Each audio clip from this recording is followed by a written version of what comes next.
ఎందుకు మందిరం చాలా మంది అంటారు ఎందుకు మందిరానికి రావాలని నేను ఎగ్జాంపుల్ ఉన్నాను.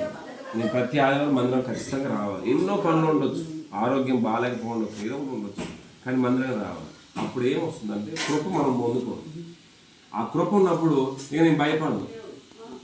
ఆ కృప ఉన్నప్పుడు ఏ పరిస్థితి ఎట్టున్నా పని ముందుకు వెళ్ళిపోవడం. అర్థమైనా? అది వచ్చు 13వ వచ్చిన ఈజీగా ఉంటుంది. ఈ ఒక్క మాట సార్ వాడు అజయ్ కోసం 13వ వచనం, నీ పిల్లలందరూ యెహోవా చేత ఉపదేశం నొందుదురు, నీ పిల్లలకి అధిక విశ్రాంతి కలుగును. హల్లెలూయా. వాడు అక్కడ నెమ్మదిగా ఉండాలి, స్థాపించబడదు. చాలు. ఇక్కడ చూసావా, నీ పిల్లలందరూ యెహోవా చేత ఉపదేశం పొందుతారు, నీ పిల్లలకు అధిక విశ్రాంతి కలుగుతుంది. సో అజయ్కి అక్కడ మంచిగా ఉండాలి అని ఎవరైనా కోరుకున్నారు. అంతేగా ఉద్యోగం పక్కన పెట్టి ఇంకేదైనా పక్కన పెట్టి కానీ వాడు సురక్షితంగా ఉండాలి, అది మన కోరిక. ఇవన్నీ జరగాలంటే మొత్తం మన దగ్గర ఉన్నది. నువ్వు ఒక్కదానికి రావడం కూడా కాదు, ఇక్కడ కృప దగ్గరికి రావడం అంటే నీ ప్రయత్నం నువ్వు చేయాలి. ఆయన వస్తే ఆయన కూడా అదే చెప్పాలనుకున్నాను.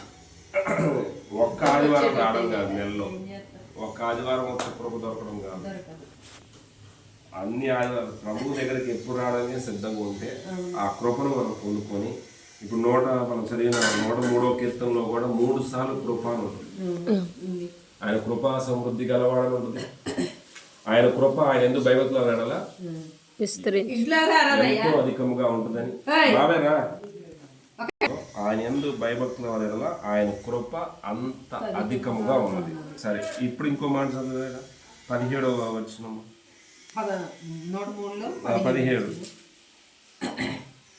ఆయన నిబంధన కైకొనొచ్చు, ఆయన కట్టలను అనుసరించి నడుచుకొని వారి మీద, యెహోవా యందు భయభక్తులు గల వారి మీద ఆయన కృప యుగం వరకేనా, యుగములు నిలుచును. చాలు.